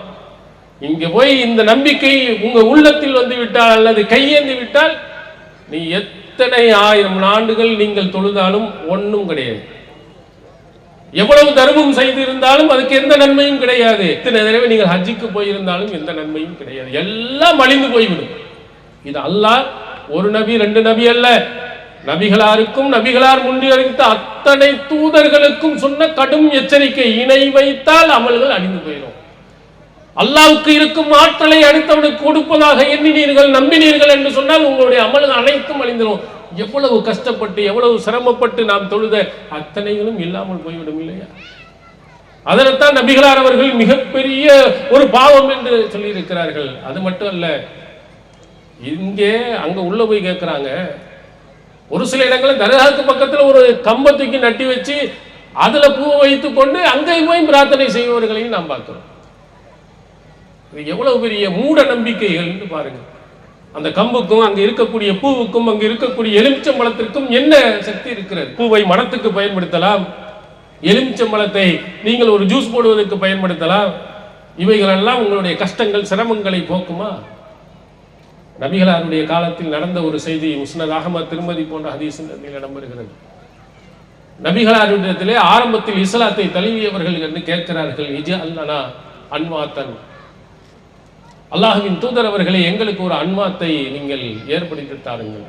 கமாலஹும் அன்வாத், அவர்களுக்கு அன்வாத் இருப்பதை போன்று எங்களுக்கும் நீங்கள் ஏற்படுத்திக் கொடுங்கள். அன்றைய காலத்தில் முஷ்ரிக்கீன்கள் வெளியூருக்கு போகும்போது தங்களுடைய வாளை ஒரு மரத்திலே தொங்க விட்டு விட்டு பரக்கத்துக்காக எடுத்துட்டு போவான். அப்ப இஸ்லாத்தை தழுவியவர்கள் சொல்கிறார்கள், அவங்களுக்கு எப்படி ஒரு மரம் இருக்கோ அதே மாதிரி நமக்கு ஒரு மரத்தை நீங்கள் ஏற்படுத்தி கொடுத்தீர்கள் என்றால் நாங்களும் அதுல தொங்க விட்டு பரக்கத்தை விட்டுட்டு போவோம். இதை கேட்டவுடைய நபிகளார் அதிர்ச்சி அடைந்து சுப்ஹானல்லாஹ், அல்லாஹ் மிக, இது எப்படி இருக்கு தெரியுமா? இஜி அல்லனா இலாஹன் கமாலஹும் ஆலிஹா. மூசா அலைஹிஸ்ஸலாமுடைய காலத்துல அந்த இஸ்லாத்தை ஏற்ற ஆரம்பத்தில் உள்ளவர்கள் சொன்னார்களே, அவர்களுக்கு பல கடவுள்கள் இருப்பதை போன்று எங்களுக்கும் ஒரு கடவுளை ஏற்படுத்தாருங்க, நாங்களும் முன்னிட்டு போறோம் அப்படின்னு சொன்ன மாதிரி இல்லையா? இந்த ஒப்பீடை பாருங்கள். நபிகளார் அவர்கள் பயங்கர ஷிர்க்குக்கு ஒப்பிடுகிறார்கள். பல தெய்வ கொள்கை நீ நம்புவது எப்படியோ அதை போன்று ஒரு மரத்திற்கு சக்தி இருக்கிறது என்று நம்புவதும் கடவுள் போன்று நீ நம்புவதுதான். அன்றைய காலத்துல அவநம்பிக்கை இருந்தா அதையெல்லாம் உடைத்தறிந்து விட்டு தானே இங்கே வந்தோம். நீங்களும் என்ன செய்யும்? பரக்கத்தில் இருக்கக்கூடிய மரம் வேண்டும், மட்டை வேண்டும் என்று வந்தீர்களே, ஆனால் நீங்கள் என்ன ஏகத்துவ கொள்கையில் வந்தீர்கள், இஸ்லாத்திற்கு வந்தீர்கள் என்று நபிகளார் எச்சரிக்கிறார். நபிகளாருடைய காலத்திற்கு பிறகு இது போன்ற சில நம்பிக்கை உள்ளவர்கள் உருவானார்கள். ஒரு இடத்திலே ஹஜ்ஜிக்கு போகின்ற போது சயீத் இப்னு முஸய்யப் அவர்கள் ஹஜ்ஜிக்கு போகும்போது பார்க்கிறார்கள், ஒரு மரத்தின் அடியிலே ஒருவர் தொழுது கொண்டு இருக்கிறார்கள்.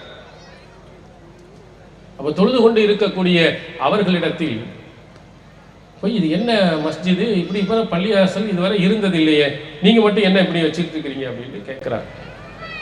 கேட்ட உடனே அவர்கள் சொல்லுகிறார், இது எவ்வளவு பெரிய இடம் தெரியுமா? அல்லாஹ்வின் ஹுதைபியா உடன்படிக்கையில் ஒரு மரத்தின் கீழே தஹத்த ஷஜரான் அல்லாஹ் குர்ஆன்ல சொல்லுகிறாரே, அந்த மரத்தின் கீழே பையத் செய்தார்களே, அப்படிப்பட்ட பரக்கத்து நிறைந்த ஒரு இடமாகும். அதனால தான் நாங்கள்லாம் இங்க அல்லாஹ்வை வழங்கிட்டு இருக்கிறோம். தொழுறாங்க அங்க போய். என்னடா ஒரு புதுமையானதாக இருக்கிறது. ரசூல் ஸல்லல்லாஹு அலைஹி வஸல்லம் ஆமா ஒரு மரத்தின் கீழே பையத் செய்தார்கள், அதற்காக அந்த இடத்தில் போய் தொழ வேண்டும், அதுக்கு பரக்கத்து இருக்கிறது என்றெல்லாம் நம்ம கேள்விப்பட்டதில்லையே என்று சயீத் அவர்கள் தன்னுடைய தந்தை முஸய்யப் ரலியல்லாஹு அன்ஹு அவரிடத்தில் போய் கேட்கிறார். அவரும் அந்த பையத்துர் ரில்வானில் கலந்து கொண்டவர், ஹுதைபியா உடன்படிக்கையில் கலந்து கொண்டவர் அவர். அப்போ அவர்கிட்ட போய் கேட்கும்போது, ஆமா நாங்க ஒரு மரத்தின் கீழே பையத் செய்தது உண்மைதான். அந்த உடன்படிக்கையில ஒரு உடன்படிக்கைன்னா இந்த வருடம் உம்ரா செய்ய முடியாது, அடுத்த வருடம் உம்ரா செய்யணும். நாங்கள் அடுத்த வருடம் போகும்போது நசீனாஹா வல நக்திரு அலைஹா, அது எந்த இடம்னு நாங்கள் மறந்துட்டோம், அது எதையும் எங்களால் கண்டுபிடிக்க முடியல. ஏதோ ஒரு நிழலுக்காக வேண்டி ஒரு மரத்தில் உட்கார்ந்தாங்க ரசூலுல்லாஹ், நாங்கள் அதையெல்லாம் அடையாளப்படுத்தி வைக்கவில்லை, அடுத்த வருடமும் எங்களுக்கு நினைவுலையும் இல்லை அப்படின்னு அவங்க விளக்கம் கொடுத்துட்டாங்க. ரசூலுல்லாஹ்லாம் இப்படி சொல்லித்தரல காட்டு. அப்போ சயீத் இப்னு முஸய்யப் அவருடைய மகன் அவங்களுக்கு சொன்னாங்க, அந்தும் ஆலம், நீங்க ரொம்ப தெரிஞ்சவந்தாயா, நபித்தோழர்களுக்கே எந்த இடம் தெரியல, நீ தான் ஒரு மரத்தை தூக்கி வச்சு கொண்டு பரக்கத்தும் செய்தின்னு சொல்லிட்டு அவர் கிண்டலாக சொன்ன செய்தியை புகாரியில் பார்க்கிறோம். தபக்காத்துல் குப்ரா இப்னு சாத் அவர்களுடைய அந்த புத்தகத்தில் நாம் பார்க்கிறோம், இந்த செய்தி உமர் இப்னுல் கத்தாப் ரலியல்லாஹு அன்ஹு அவருடைய காதுகளுக்கு கேட்டுகிறது. புதுசா ஒரு மரம், ஒரு பள்ளியாசல் திடீர்னு உருவாகுது, பரக்கத்து நிறைந்த இடம், எல்லாரும் போய் தொழுதுட்டு இருக்கிறாங்க அப்படின்ற ஒன்னா அவர்களை எல்லாம் கடுமையாக எச்சரிக்கை செய்தார் உமர் ரலியல்லாஹு அன்ஹு அவர்கள். இதெல்லாம் மார்க்கம் காட்டி தந்த வழிமுறை கிடையாது. உடனே கட்டளை போட்டார், அந்த மரம் வெட்டி தூக்கி எறியப்பட்டது. இல்லைன்னா இன்னைக்கு அது ஒரு பள்ளியாசல உருவாகிருக்கு. அல்லாஹ்வின் தூதர் அப்படி காட்டல. அவர்கள் வச்சு கை வச்சா பரக்கத்து, கால் வச்சா பரக்கத்து. படைத்தவனிடத்தில் எல்லாத்தையும் கேளு, இறைவனுக்கு தான் அத்தனை சக்தியும் இருக்கு, மனிதனுக்கு எவனுக்கும் எந்த சக்தியும் கிடையாது. இது அல்லாஹ்வின் தூதர் அவர்கள் இந்த மக்களுக்கு சொல்லி தந்தது. ஆனால் அல்லாஹ்வின் நம்பிக்கையுடன் அவுலியாக்களுக்கு இருக்கிறது, மற்ற இருக்கிறது, தாயத்துக்கு இருக்கிறது, இதற்கு இருக்கிறது என்றெல்லாம் நம்பிக்கை வைத்தீர்கள், ஆனால் கண்டிப்பாக நம்முடைய அமல்கள் எல்லாம் அழிந்து போய்விடும். அல்லாஹ் ஒருபோதும் மறுமை நாளில் நம்மை மன்னிக்கவே மாட்டான். இன்னல்லாஹ லா யக்ஃபிரு அன் யுஷ்ரக பிஹி, அவனுக்கு இணை வைப்பதை அல்லாஹ் மன்னிக்கவே மாட்டான். அவங்களுக்கு பக்கத்துல ஹர்ரமல்லாஹு அலைஹில் ஜன்னா, சொர்க்கத்தை அல்லாஹ் ஹராமாக்கி விட்டான் என்று திருக்குர்ஆன்ல கடுமையாக எச்சரிக்கப்பட்டது. சொர்க்கம் தான் நமக்கு பிரதானமான உயர்வான முதன்மையான நோக்கம், சொர்க்கத்துக்கு போகணும். அதுல போக முடியாத முதன்மையான ஆள் யாருன்னா சிறுக்கு வைக்கிறவன். நல்லறங்கள் எவ்வளவு நீங்க செய்திருந்தாலும் இந்த நம்பிக்கை உங்களுடைய உள்ளத்தில் வந்து விட்டால், அதை நீங்கள் செயல்படுத்தினீர்களே ஆனால் உங்களுடைய அனைத்து நல்லறங்களும் அழிந்து போய்விடும், சொர்க்கத்துக்கு போக முடியாது. இறுதியாக நபி ஸல்லல்லாஹு அலைஹி வஸல்லம் அவர்கள் ஒரு செய்தியை சொல்லுகிறார்கள், அதை நீங்கள் மனதில் வைத்துக் கொள்ளுங்கள். நம்ம எவ்வளவோ பாவங்கள் செய்கிறோம், எவ்வளோ நல்லவனாக இருந்தாலும் மனிதன் என்ற அடிப்படையில் தப்பு செஞ்சிடறோம், ஷைத்தானின் தூண்டுதலால் செஞ்சிடறோம். அல்லாஹ் நமக்கு மன்னிக்கணும். அது கொஞ்சமும் இருக்கலாம், அதிகமாகவும் இருக்கலாம். யாருக்கு அல்லாஹ்தால் அந்த மன்னிப்பை கொடுக்கிறான்? அந்த ரஹ்மான் மறுமை நாளில் நபிகளார் அவர்கள் சொல்கிறார்கள், அல்லாஹ் சொன்னதாக, வலவுல் லக்கியனி பி குராவில் அர்லி ஹத்தாயா, பூமி நிறைய பாவத்துடன் என்னை நீ சந்தித்தால், நிறைய பாவம், எக்கச்சக்கமான பாவம், அல்லாஹ்வை நீ சந்திக்கிறாய், ஆனா வலம் துஷ்ரிக் பி, வலம் துஷ்ரிக் பி, எனக்கு நீ ஷிர்க் வைக்காத நிலையில் என்னை சந்திக்கிறாய்.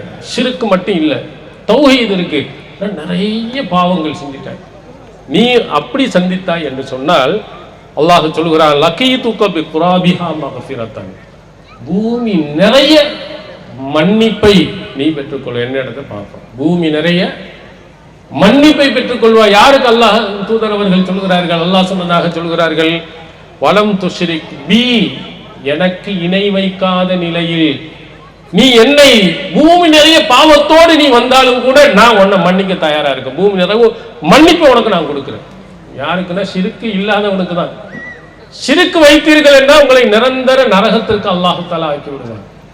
அதனால இந்த இணை வைப்பு என்பது நம்முடைய உள்ளத்தில் கடுகளவும் உள்ளே வரக்கூடாது, நம்முடைய செயல்களில் வரக்கூடாது, நம்முடைய வீடுகளில் வரக்கூடாது, நம்முடைய ஊர்களில் வரக்கூடாது. அத்தனை ஷிர்க்கையும் உடைத்தறிந்து படைத்த ஒருவனை நம்புவோம், படைத்த ஒருவனிடத்திலே பிரார்த்தனை செய்வோம், அவனுடைய ஆற்றலை அவனுக்கு மட்டுமே நாம் வணங்குவோம், அவனுக்கு மட்டுமே இபாதத் செய்வது.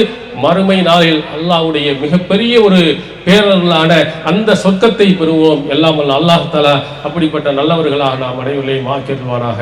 வாஹிதாவனா அல்ஹம்துலில்லாஹி ரப்பில் ஆலமீன். அஸ்ஸலாமு அலைக்கும் வரஹ்மத்துல்லாஹி.